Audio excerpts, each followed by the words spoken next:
Welcome to another episode of Love with Elise Peck. I'm your host, Elise Peck, and today super excited to have Iris Angeles on the podcast. Now, Iris is the author of Passion to Thrive, which is a women's empowerment book, and she also has a really interesting relationship history background that she's going to be sharing with us. So much wisdom on moving from abusive or wrong relationships to being in a totally new result of being happily married, which is a very exciting story to unpack. So welcome onto the podcast, Iris. Thank you so much, Elise. Yeah, welcome, welcome. All right, so let's start with this happily married scenario. What is the love that you currently have in your life? What is the relationship that you do have? Well, I'm currently married to my husband of 17 years. We just clicked over 17 years in September. Mm. And, it hasn't always been smooth sailing by any stretch of imagination, but it's definitely a relationship that's aligned in as much as we both support each other to be the best that we can be.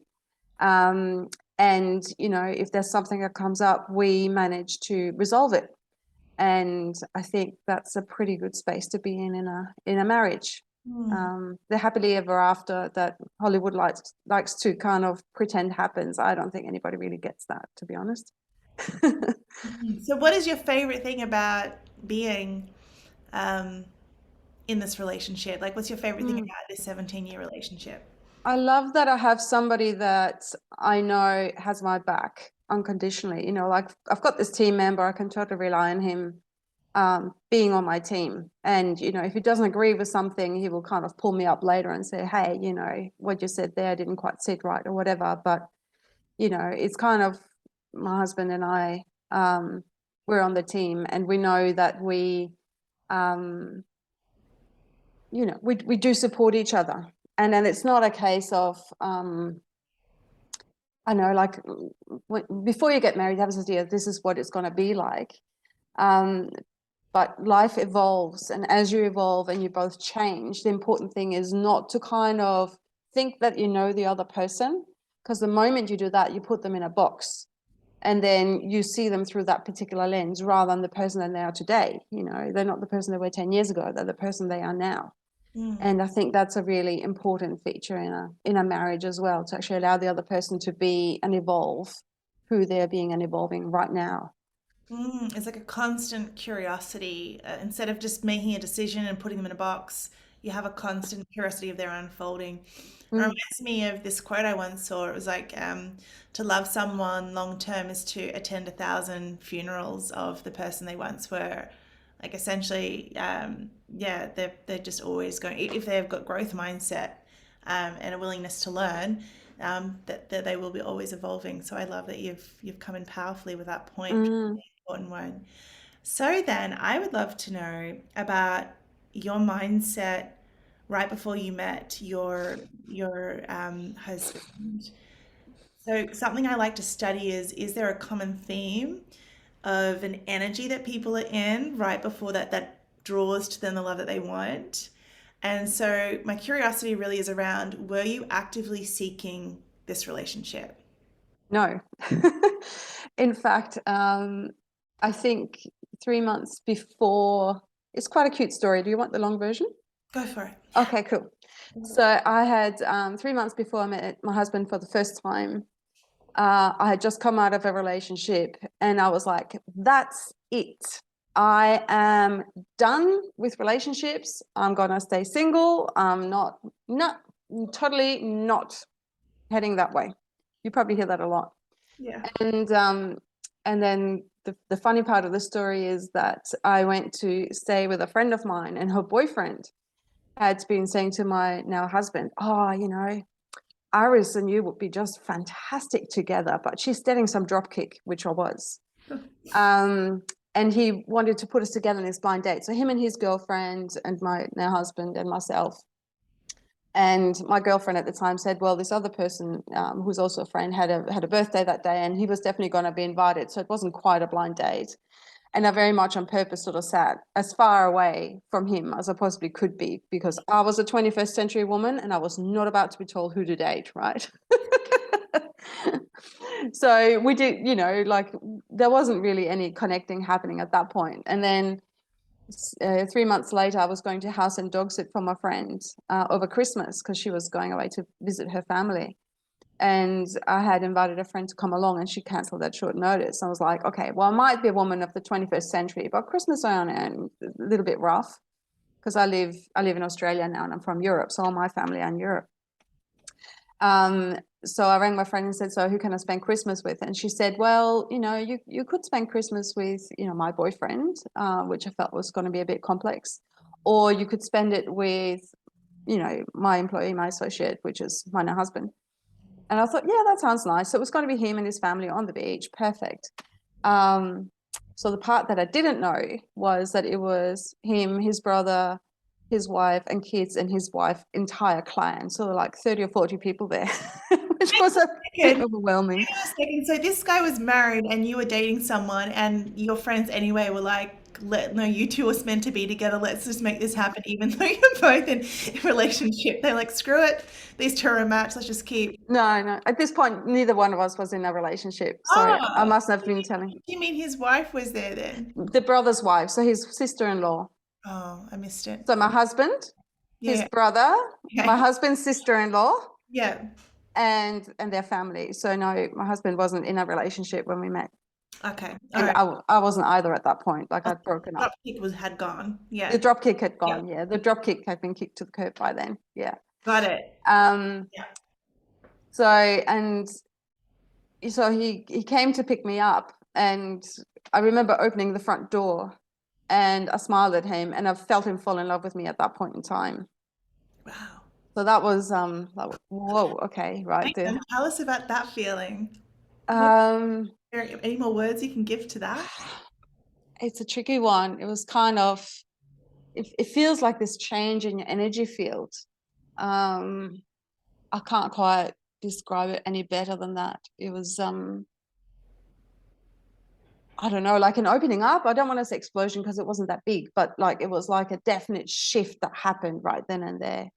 I Yeah, I don't quite know how else to describe it. I'm sorry.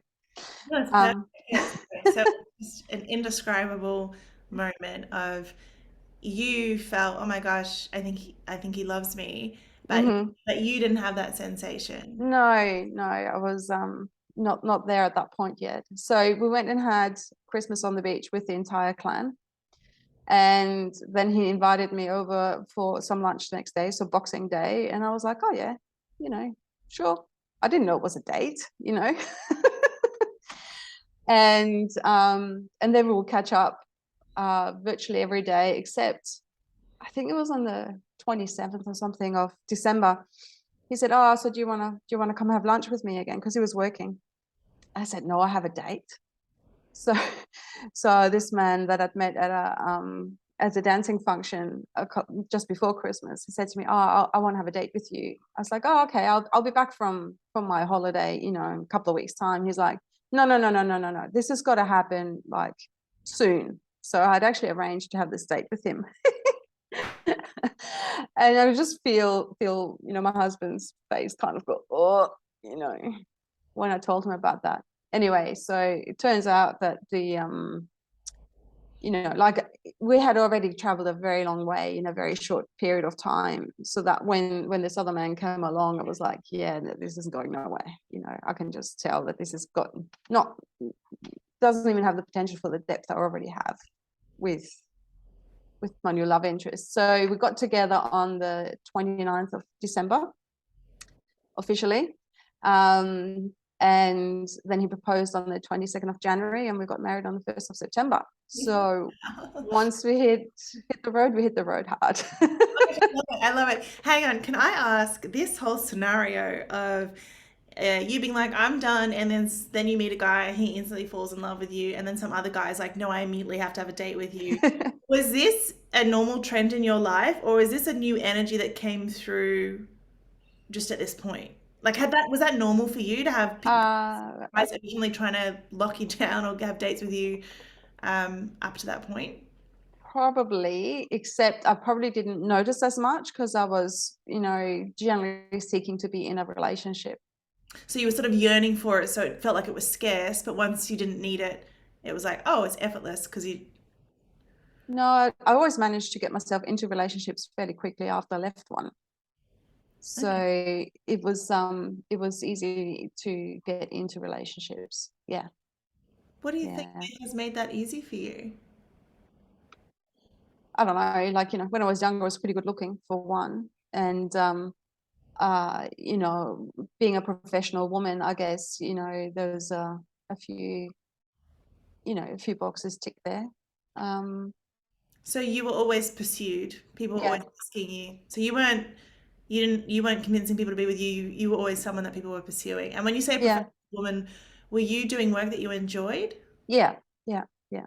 I'm a So chiropractor as well. Yeah. would you say there was something kind of magnetic about you because you were in your own energy and your own joy and doing things that filled you up?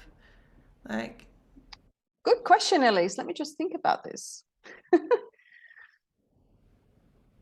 just for anyone, I I guess the think, line of my questioning is for anyone sitting around going, well, that doesn't happen to me. What's the key to that? I'm wondering if you've got any insight into it. uh, Why you think you've been so kind of magnetic? I tell you what, um, when I was a teenager, and I was, sort of supermodel kind of looks, I got pursued then because of my looks. And there was this expectation in me that somehow my looks would give me something that would then make a relationship progress. Mm, But it didn't. So mm. the only thing that it gave me was a person who wanted to feel good about himself because he had me on his arm, like reflected glory or something, or Yeah. some sort of status or Yeah, something like that. it's So like, I learned fairly early on in the piece that just being good looking was overrated and that it doesn't actually get you anywhere. So at that point in time, I kind of thought, well, I'm just going to work on myself. I'm just going to, work on being 88 one day and being so beautiful that nobody can actually see me because I've just got this incredible aura. So I started that fairly early on in the piece. Like I would have been in my late teens by the time that started kicking in. So I think what you're saying is right. There probably was a magnetism because I was kind of looking to develop my own being and my joy and um my beingness as a person, I guess.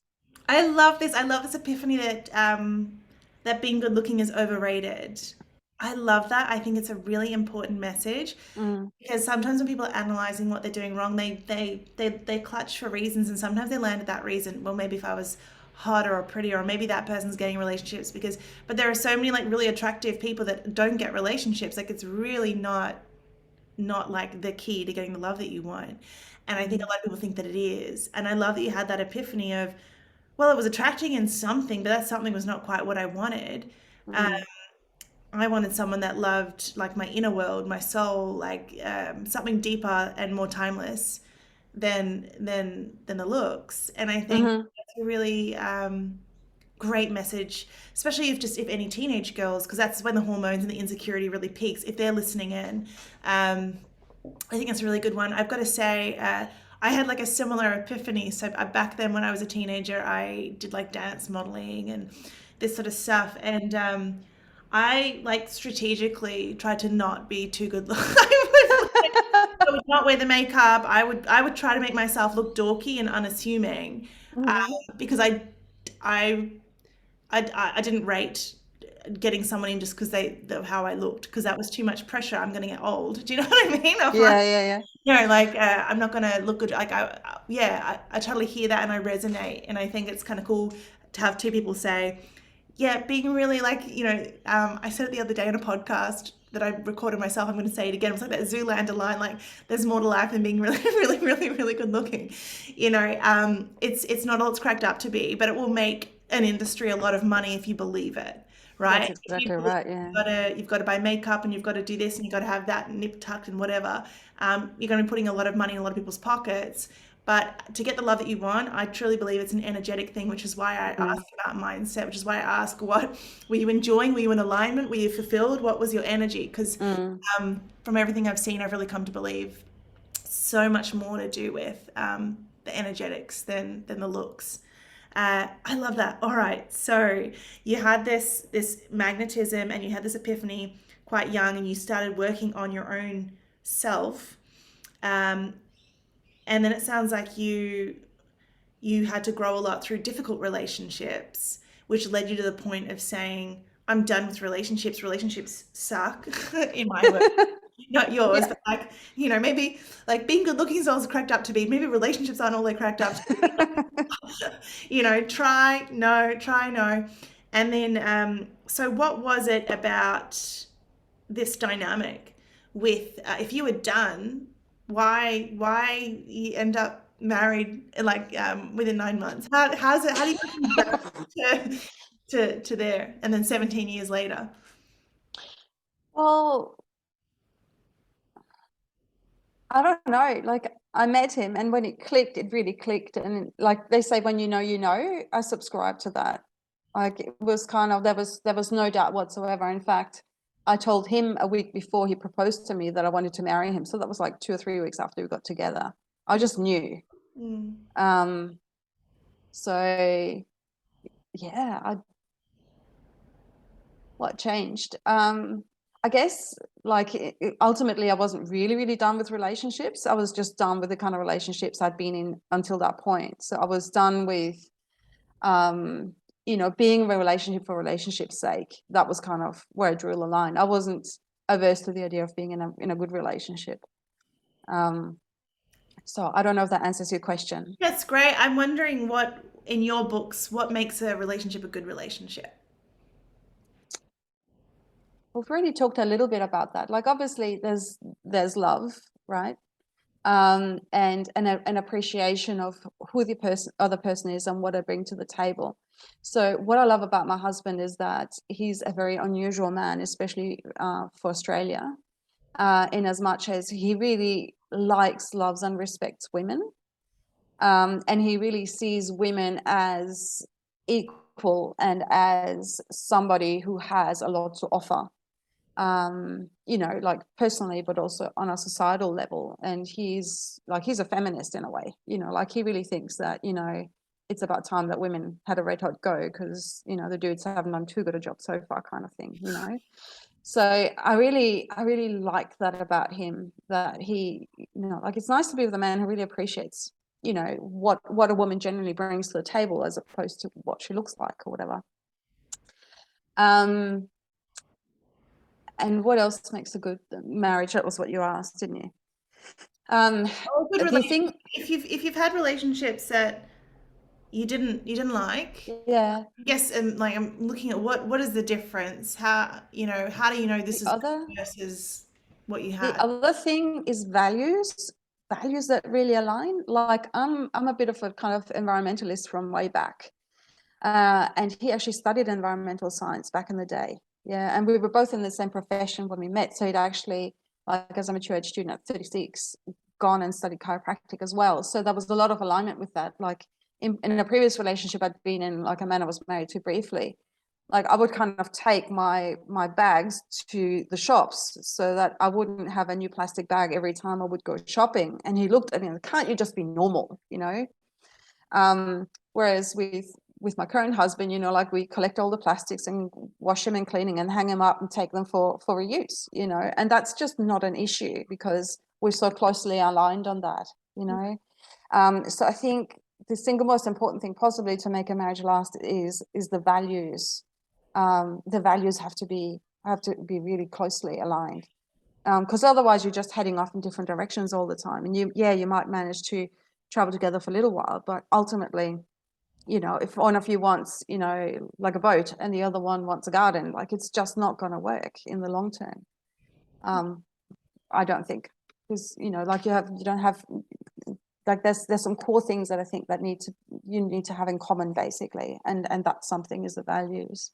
And you want to be heading in the same direction. Yeah, yeah, What I'm hearing when you're saying that is like who you were kind of triggered past people, but who you were effortlessly, it wasn't even accepted. It was like similar to who he was. yeah, So it was like it didn't need, yeah. So it was this. There was less to kind of iron out because yes, it was just more compatible, yeah. and you wanted to head in the same direction. Hmm. I love it. All right, so um, tell us what inspired the writing of this book, Passion to Thrive. Um, So what I observe is that the way we treat women as a society, as a civilization, and the way we treat the planet is very, very similar. Yeah. So for the most part, it's use, take advantage of, take for granted, don't worry about giving anything back. Um, you know, just whatever, it's there to give, right? And I really feel that we as a species need to get back to, and this is not all civilizations, but I feel certainly Western civilizations like that. We need to get back to actually having a reciprocal relationship with our planet. Yeah, we need to have a relationship of actually appreciating what she gives us. You know, like everything that we own, everything that we make, even everything we shoot up into space has been provided by our Earth, right? And so I feel like we need to honor our planet. So how do we do that? We do that by honoring our own divine feminine. Yeah. So to me, the divine feminine is about resting. It's about creativity. It's about that deep kind of percolating where like new creativity can come through. It's about enough, like our society is based on not enough, right? Not good enough, not tall enough, not pretty enough, not the house is not big enough, boat, car, whatever. It's not enough. More, more, more, more, more. And I think we need to get back to a place of I'm enough. I have enough. Like I have the love of my family. I have a shelter. I have food on my table every day. That makes you wealthier than 95% of the people on the planet, for crying out loud. Like we're super wealthy, really. And just really go to a place of, wow, I'm really grateful for this. Breathe, right? It just relaxes everything. And then come from that place of just plenitude and gratitude and, appreciation for our own selves and for our own, and men and women both have divine feminine and divine masculine. Like this is not a female exclusive thing. Men also need to be resting and feel complete and feel, like have that downtime where you're just percolating on what's next or whatever. So I wrote this book because I feel like a lot of women are in a box and they don't know that they're in a box. And if they know they're in a box, they don't know how to get out of the box. So what this book is about is basically I've presented 10 different archetypes, and I invite the reader to play with the concepts, right? So, if there's a particular archetype like the wild woman or the mother or the healer or the psyche or the mystic, just play with that energy. Like, do you remember when we were kids and we had these big boxes with like all these outfits, and there was a princess in there and there was a horse in there and there was a whatever in there, and you just put that clothes on and you were being that, you were being a cat, you were being a whatever, It's the same with energy, like let's just play it. What would the wild woman do? Would she go dancing? Would she go bare feet in the grass? Would she, what does she do? How do you connect with this particular energy? And then you can find your own particular mix of these energies to guide you through your life. So you can embody who you are to the biggest, best, brightest version of who you are. You can unlock your gift, your unique signature frequency and gift that nobody else on this planet can provide. And it's kind of really necessary that each woman in particular gets in touch with that and expresses it, because that's how we create more joy on the planet. That was a third point. Yeah. And, just kind of realize that the way that we can move into our own uniqueness, our own beauty, our own claiming the lives that we came here to live is actually by playing, just try a little bit of this, see how it feels, try a little bit of that. And if you're in a new situation, okay, so how would I deal with this if I was in this archetype? How would I deal with that if I was in this archetype? What are the different ways that I can look at this particular, situation? And how can I approach it in various different ways? And what's going to be most in alignment with the outcome that I'm looking for? Yeah. So that we can just get out of this Barbie doll kind of way of being and just expand into who we were meant to be. We didn't come here to play small, like we really didn't. We came here to have the most juicy, engaging, adventuresome life that we can have. And that can look different for different people, right? For some people, it means climbing a mountain. For some people, it means writing a book. For some people, it means like baking the most exquisite cakes, And it doesn't matter what your thing is, just do it. Just connect with that joy that doing the thing you came here to do will give you. Mm. And so that's what that book is an invitation into. I don't claim to have all the answers, but I certainly had a lot of personal experiences in trying all these different things out and kind of finding my own unique way of being with them all. Wow. Amazing. Thanks so much for sharing that. I'm curious, did you find these archetypes from within yourself? Did you notice that you had, because a lot of us, I mean, what I'm hearing is almost give yourself permission to embrace all of your personalities, because I think we all are very multidimensional, but we don't always love, nurture, and give each part of ourselves a full expression. We are scared to have the feminine embodiment of almost being a bit different from day to day. Like each day we have a different balance of hormones in our cycle, and we're going to literally show up as a different energy. Some days we're feeling surrendered, some days feeling energetic. And I think perhaps a lot of women resist that because of the story of don't be emotional, be consistent, be one setting. That's what money loves, that's what success loves. Be very, very even and stable. Be like the lighthouse, not like the waves. And I think the feminine is the waves. And if you Mm. really become very authentic, for me, I haven't studied archetypes, but I have multiple versions of myself. I accidentally have a million. Like I've got the wild woman. I've got the study girl. I've got the dancer. I've got the sensual one. The tired today one. Like, I've got like everything. And I Beautiful. think I wonder. Did you study archetypes and decide to play with them, or did you notice that you had them and then express them through a book? It's interesting because it's almost like a download, like I would kind of get this insight about this particular archetype and would sit down and type it. And then the next one would drop in and I'd sit and type about that. And Like, it feels like a very guided kind of process for me writing. yeah, I have that Um, experience. I totally get that. yeah, yeah, Yeah. yeah. Yeah, it's like you're So like a vessel. Like it's not even about yeah, me. And there's a yeah. book written by Elizabeth Gilbert called Big Magic. Have you heard of Mhm. Big Magic? No, I haven't. No. So Elizabeth Gilbert wrote Eat, Play, Love, Oh and yeah. Eat, Pray, Love. Gosh, it's tricky to say. I'm like trying to call it rug and this and that. But and then she also wrote Big Magic, and Big Magic is a book about how to be creative and how she has come to write bestsellers and things like this.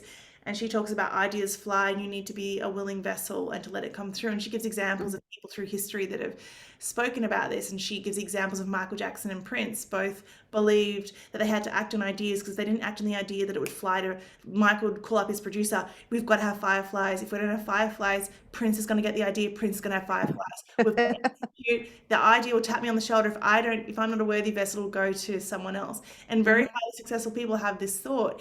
And it's kind of like how two people discover like electricity at the same time and things like this. It's almost like it mhm, was in the zeitgeist, it was in the consciousness. Who was mhm, available to let it be expressed through it? And deeply religious people will say that they wake up each day and say, God, how will you use me today? And they see the whole purpose as being, the voice of God or the expression of God in a mhm, way that they're tapping into that same thing, the feeling of it's not even about me. I'm open and I'm letting it flow through. And I think on a scientific level, having that belief set allows you to let go and relax enough to let go of fight or flight, bring in your free prefrontal cortex. So is it something outside of you, or is it the thought that allows you to relax and tap into something that you didn't know was in your head? Who knows? But I totally love that it was something that you kind of that came from within you, mhm, an expression of you. Because as you were talking, my initial thought was, yes, I've been out of touch with my feminine energy, and I've been really in touch with it. And when I was out of touch with it, it was really hard to comprehend what being in touch with it was like. And now mhm, I happen to work with women that are out of touch with it, and I find myself, explaining the juiciness of letting go and mhm, trusting, but they're like often so caught up in I need to hold on and make it. Yeah. And I work with them, and we ease that up. I say we get rid of the mask of masculinity, and we let. But I'm curious, and I would love another voice to hear, how you think, and you did give a clue. So my question is, how do you think is some ways that people can start to tap into and I mean, you've given some answers, play with the archetypes and do the stuff that you really love. Is there anything else on your journey that you've thought has been important to be? And the other clue you've given is an attitude of gratitude. Hmm. Appreciation is a very feminine feeling and quality, and masculine is. I'm wondering if there's anything else that you can say that might help someone that's not currently in the feminine to start to tap into it. It's okay if not. I've heard sometimes they do really hard questions, but just if you did have an answer, that'd be really cool. Choice. Know that you have choice. In Yeah. every single moment, you have a choice. So most of the time, most people live from a kind of like you were talking before, fight and flight. So it's a trigger, react kind of thing. Mm. But if you can just take a moment of breathing and going, okay, is what I think is happening right now actually happening right now? Is this real? Because most of the time we just react to, past stuff. We don't actually react to what's here. And that's why the reaction can be totally out of proportion with what's actually going on at the moment. So choice. So I encourage people to actually start practicing choice by something simple like if you always have coffee in the morning, have a tea, you know, do some yoga, go for a walk, have a different kind of tea, have, a different milk in your coffee. Like just make the choices tiny, tiny, tiny, tiny, and just kind of tune into, okay, is coffee actually really it for me, or is this just a habit, right?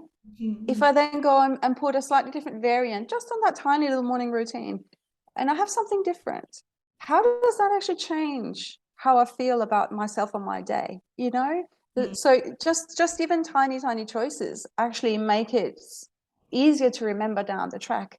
I have a choice about who I'm being right now. Yeah, so people talk about not reacting, responding, Mm. which is very true, but it can also be a little bit abstract in the moment, right? And most of us have done tons of personal work to get to a point where, you kind of go, I'm observing myself being triggered right now. Interesting. Okay. I wonder what that's all about. Now, is this triggered way the best way for me to be right now? Well, no. So what can I, or how can I respond to the situation so I can get the outcome that's most conducive to what I want or the person I'm relating to or whatever. Mm. Um, rather than just kind of, and just complete transparency. I don't always manage, like there's certain institutions that I speak to on the phone in particular that always get my back up because they're just being obstructive, and Yeah. that happens. It's like, okay, look, I got triggered again, and Yeah. also not being hard on myself for being triggered. Yeah. Just go, right, there you go, they really got under your skin again, and then letting it Yeah. go. Yeah. So I think just the awareness that in any given moment you have a choice about who and how you're being in the world is really important. We're not actually like these limits that we feel more often than not are kind of our own making, in as much as that's how who we've been taught to be as we were growing up. Mm. And that was useful up to a point because it helped us get to adulthood, Mm. but it's our own habits and our own mindsets that actually keep them there. And it's not necessary to stay where you got put when you were a young person. Yeah. Yeah. So what I'm hearing is kind of a sense of shake things up and get ferociously curious. Well, not even ferociously curious. Play with who you really are so that Mm, you get to know who you are. As in, get curious, swap things out so you get feedback. You might have an idea about who you are. I'm a coffee drinker, but swap it out and like, have you tried it another way? Like, is that really true? How do you know if you haven't contrasted it with something else? mhm. It's sort of like it's like a playful variety, which is a journey to getting to know yourself, it seems. Yeah, yeah. Um, And I yeah, think the feminine is very playful. yeah, Like it's so creative. How could it possibly not be playful? Like anybody who's creative will kind of like I do painting and stuff like that as well. And it's like, oh well, I'll put that there. It's like, yeah, that doesn't really work. Oh, I'll just put something else there instead. And there's no right or wrong. It's just the actual process that's really fun and engaging and fulfilling. mm, So I think that's very much the divine feminine is the actual process. Like we all know where life ends, right? Like why are we striving so hard to get there in a hurry by the weekend and then the holiday and then I retire and then at some point life's going to be fun. Like if mm, you're missing out on the vast majority of your life because you keep thinking about some sort of future that may or may not arrive instead of actually being present for your life as it happens, you're kind of missing out on like we are saying, all the juicy bits, really. yeah. Oh, I love that you've said that. I am wondering, you seem so embodied in your feminine. You seem like a real expression of divine feminine. Was it always this way, or yeah, like No. what was it? What was a tipping point for you to land here today? Because I mean, I mean, if you haven't always been this way, you'd be able to relate to the women that are sitting here going, but I don't have any play and I don't have fun and I don't even know what lights me up. I don't want to paint. I'm wondering, yeah, what brought you? Mm. Yeah, interesting question. So I think when I was a little kid, I was quite feminine and quite playful and quite all those sorts of things. And then when I was 10 years old, my parents split and I suddenly took on kind of a more masculine role in, it was just my mother and I at that point. And it was all about, being good at school, achieving, striving. And the other thing was seeing was that the women that were in my environment always seemed to come short. They didn't seem to have the power of significance that really mattered to my young girl way of thinking. It seemed like, the men had the power, the men had the money, the men had the capacity to make things happen, and the women just kind of had to go along with whatever was going on. And I think at that point I made this decision, well, I'm not going to play that. I'm going to have some power in my life. So apparently the way to do that is the masculine way. So always striving, always using my mind, always being very, very intellectual. So what actually happened to me was I got some fibroids, some uterine fibroids, which are benign tumors. And they were already quite big when they were found. It was 36 at the time, I think. And I approached that in this very masculine way of, okay, like, I'm not going to have these things operated on because my mother and my grandmother and everybody, in recorded history has had their wombs out, and I want to keep my womb. To me, it's kind of important to keep this incredibly precious organ. Yeah. And so, but I approached the whole thing in a very male way. It was like, okay, I've got to fix this. So I've got to see the acupuncturist, and I've got to see the naturopath, and I've got to do this, and I've got to do that, and this person, that person, this kind of healing. And then none of it worked. So in the end, I looked 6 months pregnant, right? Wow. And that took a number of years. And I don't really know how to be invited to engage with the divine feminine other than looking pregnant. Like, in hindsight, it's like a pretty big kind of whoa. But I was still so focused on fixing this thing. And then I had a moment of surrender. It was like, I just can't do this anymore. And then a friend of mine told me about a doctor who could do something called embolization, where they basically put little pellets in the blood supply so that the things die off. And in hindsight, I think, well, I could have explored that much earlier than I did and had a much better outcome. But obviously, I wasn't ready for it. And it was after that I kind of started engaging with, well, all of these strategies that I'd had previously didn't work. They failed me with this particular situation that was like as feminine as it possibly can be. And after that, the book started dropping in. And after that, I kind of went, well, actually, like, I've got a business as well. It's like, I'm not here to serve the business. The business is here to serve me. And how can I make sure that the time that I'm not actually physically present in the business can be my time, and can be time that nurtures me and time that restores me? And how can I, put things in place so that I'm actually at my best, not just when I'm at work, because until then it was a case of managing my energy, like at work and then rest, and then back to work and then rest some more, like, how can I actually create a balance between work and leisure, because to me, work is kind of quite masculine. I mean, I play when I work too, but it's kind of, striving, achieving, running to time, making sure everybody's got what they need, make sure you do your reports. And then leisure time is about, resting, percolating, being creative, enjoying company, enjoying, body movements, all those sorts of things. So how can I create a balance? So yeah, it's taken a long time to get to this point, but it's been a very worthwhile journey. Like, I really feel like now, instead of I think a lot of people kind of live like from their eyes up, they kind of see things and they think things, but they disconnect from their body. Yeah. And they're like, to me, the divine feminine is all about bodies, all about being in our bodies, feeling our bodies, communicating with our bodies. The next book's actually about that. It's actually called Your Body Has the Answers. It's about, like, our bodies are these incredible, perfect time, space, navigation suit that we live in, right? We get to be in this body. We get to Like I think of it almost like a pet, like if you have a pet, well, do you feed it well? Do you rest it well? Do you make sure it exercises? Do you pat it? Do you tell it how much you love it? Yeah, of course you do. Why would we treat anybody as any different? Like your body is the one being you are going to be with right to your dying breath, literally, right? Mm. And if you hate your body or if you don't like your body, that's a long time of being unhappy, right? With this one creature that we're bound to for life, literally. Mm. So being in our bodies, communicating with our bodies, trying to understand what they're trying to tell us, and then acting on it, like, it's all well to go, oh, I notice I'm tired, I'm not concentrating. I'll keep writing whatever it is I am anyway, stay on the computer, whatever. And it's like, actually, right now my body needs a rest. Okay, I'm just going to stop and have a rest and then come back to it because, well, it'd be faster for one, if I actually do honor my body and give it the rest it needs, for Yeah. example, right? Yeah, and that's the illusion that pushing through will actually be faster, but something when you relax it, this the good ideas that are going to be really rapid will drop in and That's have right. meaning behind them because they've come through, your alignment.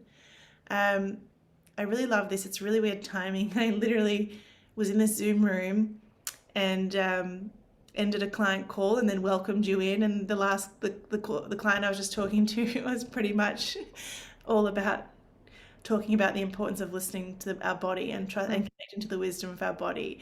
And so definitely resonating deeply. It's I think the same idea as tapped us on the shoulder today. We've been the mouthpiece for I did the talking, now I'm doing the listening. So I love your messages, and it's very exciting that you're actually going to put that in a book because it's so important. Mm, I think there's been a real disconnect with feminine energy, and I think anything that can give voice to it and make it make sense in as many voices as possible, because we never know whose voice is the voice that's going to make it click for someone. mm. So important.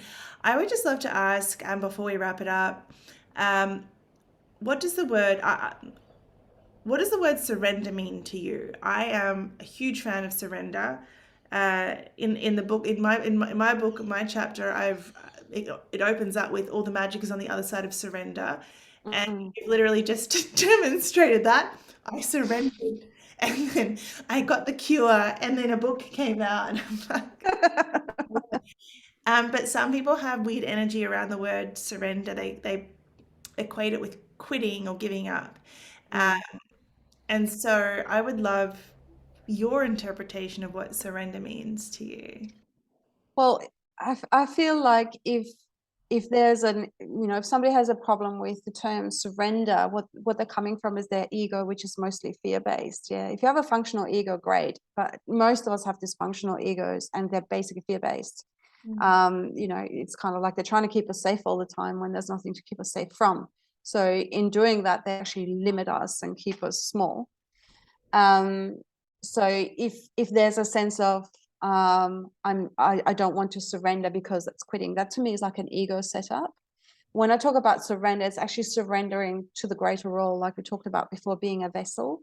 Mm. Surrendering to the whatever you want to call it, source, God, universe, to the guidance that it gives us. Ultimately, if we flow with the universe, life is going to be a whole lot more pleasant than if we kind of treat going against it. Like, I kind of feel like that there's certain points that we kind of decided we were going to get to in a particular lifetime, and if we get there with surrender, we're going to get there faster, more pleasantly than if we continue to resist it, right? Like, I think resisting is probably the single biggest thing that trips us all up, like, no, I don't want it that way, I want it this way.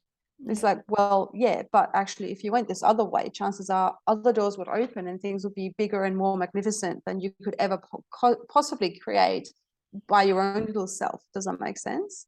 Like, I think like, I kind of think of us as humans as, yes, okay, so I'm a human, but I'm also a cell in the organism of humanity. I'm also a cell in the organism of the planet. I'm also like a fractal of the greater role. So why wouldn't I draw on all these incredible energies and forces and entities? Like, I think of planet Earth as an actual living being. Why wouldn't I draw on that instead of running against it?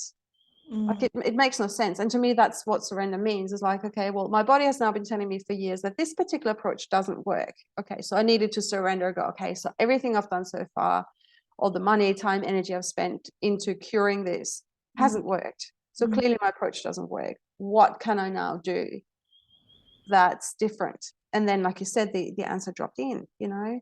mm. Um, What I'm hearing is it's coming from love, not fear. yes, It's absolutely. coming from love, not fear. Is Yeah, if I was to trust the unfolding and trust life and trust myself, what would I do next? yes, If exactly. I was to trust that everything was always working out for me, what would I do next versus trying to really control outcomes Yeah, yeah, um, through scarcity and worry that you won't be able to handle it if you let it go and let it unfold. yeah. I was actually about to say trust when you said trust. Were And you it's trust yeah, us? yeah, yeah, yeah. It's actually, and it's trusting ourselves. It's trusting that the universe is benign, right? There's this really cute little thing called pronoia, which is the irrational belief that the universe is out to help me. I think it's really cute.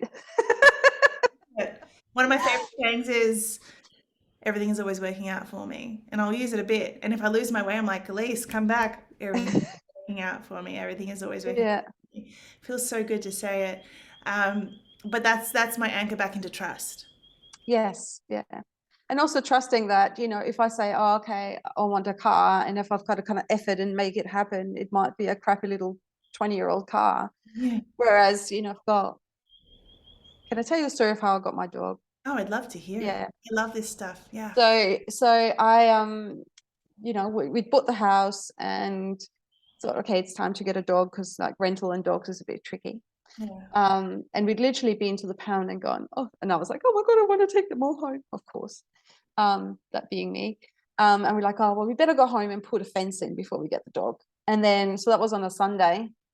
And then the subsequent Wednesday, I was standing in town after lunch chatting to a friend, and along comes this man with this cute little puppy in tow, right? Like he was 3 months old. He was, you know, he was so cute. I mean, God, who doesn't love puppies, right? So of course he rolls over and gets his belly rubbed, and you know, and the person that had the dog says, oh, do you want him?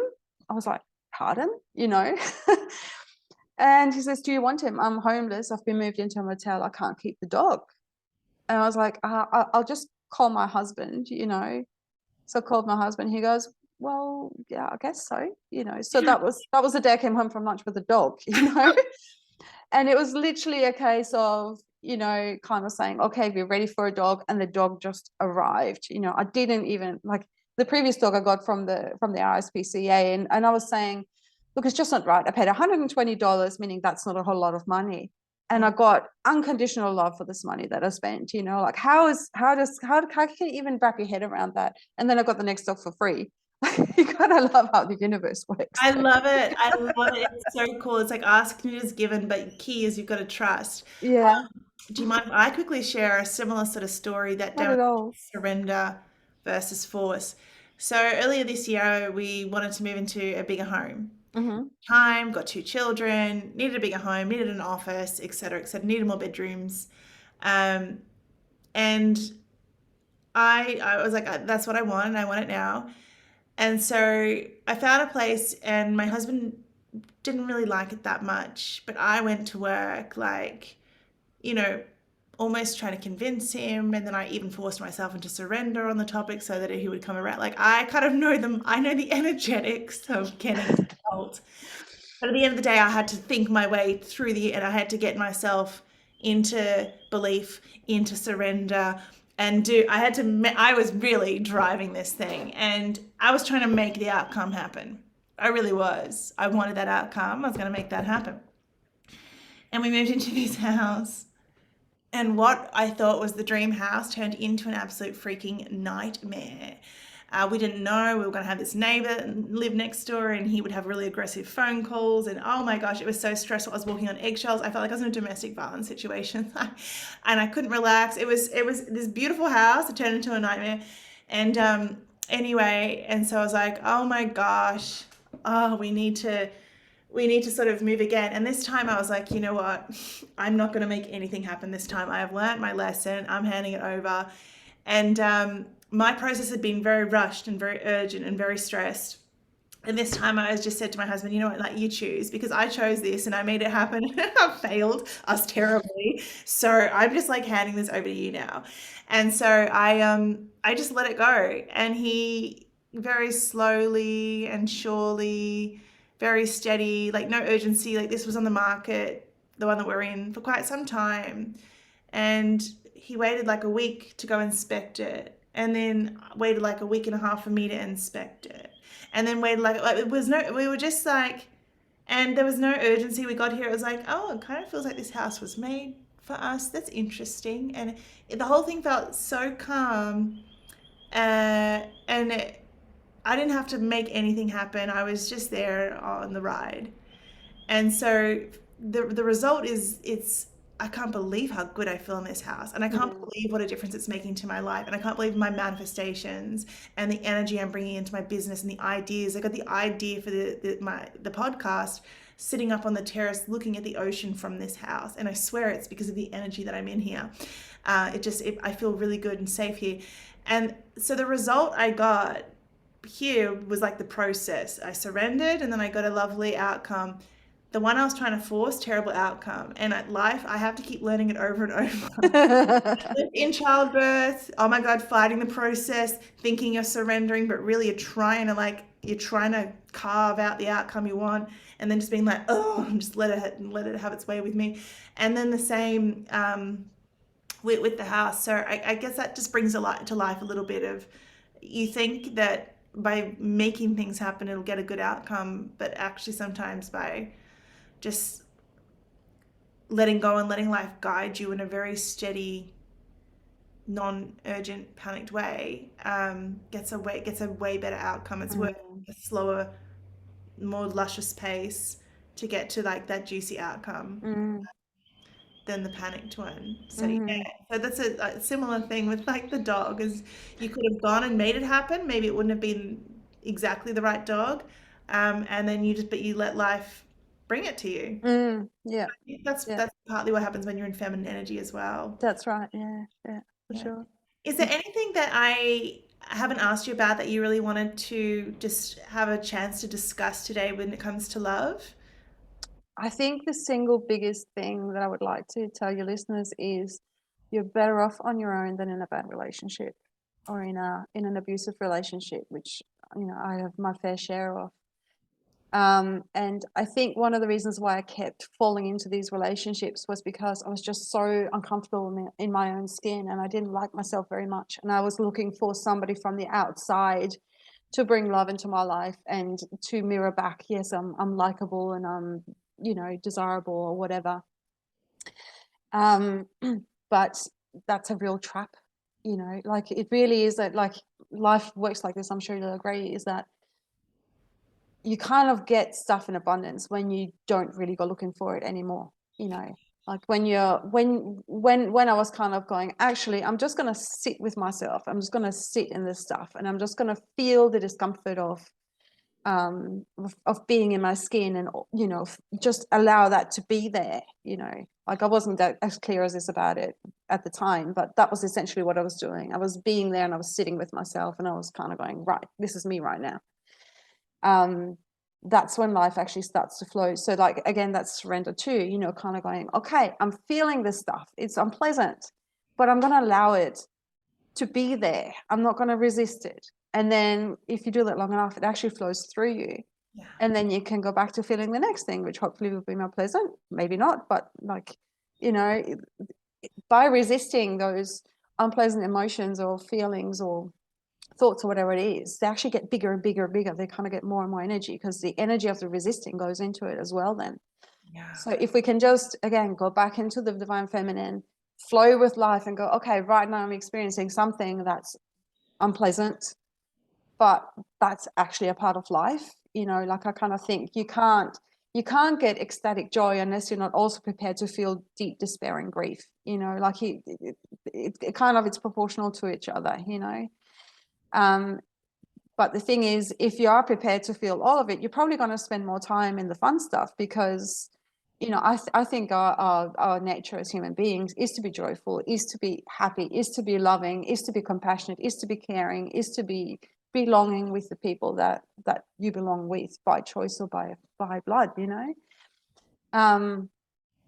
So I think that's the single biggest thing. If you want to get into a relationship, the most important relationship you can actually work on is your relationship with yourself, and fully love and accept, like, I know I've got stuff about me that I don't particularly like, but then I go, well, again, that's just a human being experience. Mm. I'm going to experience things about myself that I kind of go, yeah, that was probably not the kind thing to do under the circumstances, or wow, that was a pretty judgmental thought, or whatever, but kind of go, okay, well, that's just what part of being a human being is, and then get on with, well, but for the most part, I actually think I'm a pretty good person and a pretty cool person to hang out with. And like, one of the things I notice now is that I now crave time by myself. I crave time with just chilling out with me.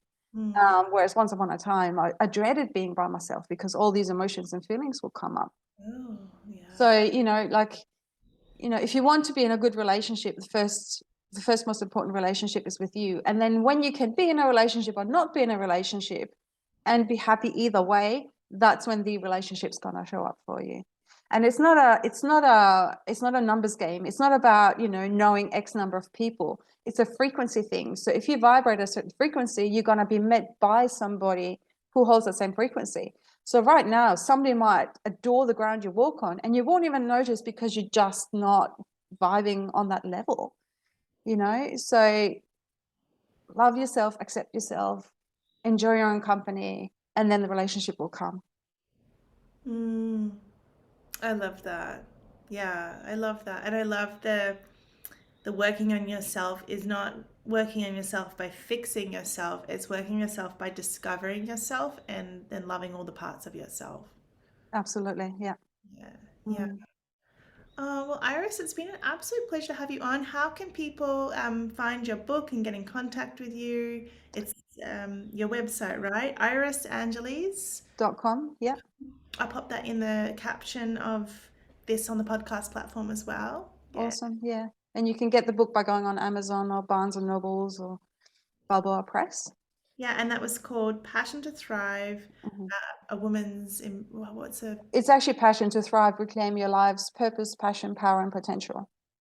beautiful. That's the whole Awesome. whole Yeah, title. by Yeah. Iris and Angeles, and you'll see the spelling in the podcast notes.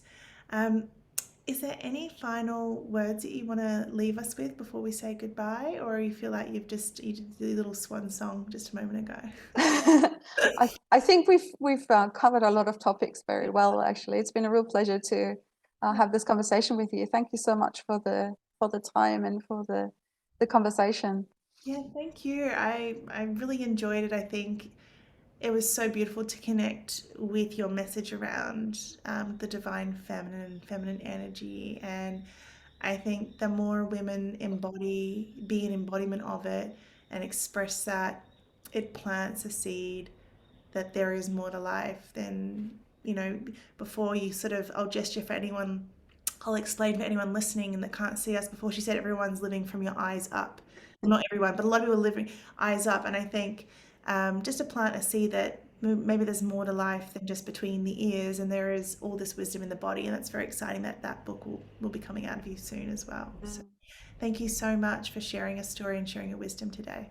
Such a pleasure. Thank you, Elise.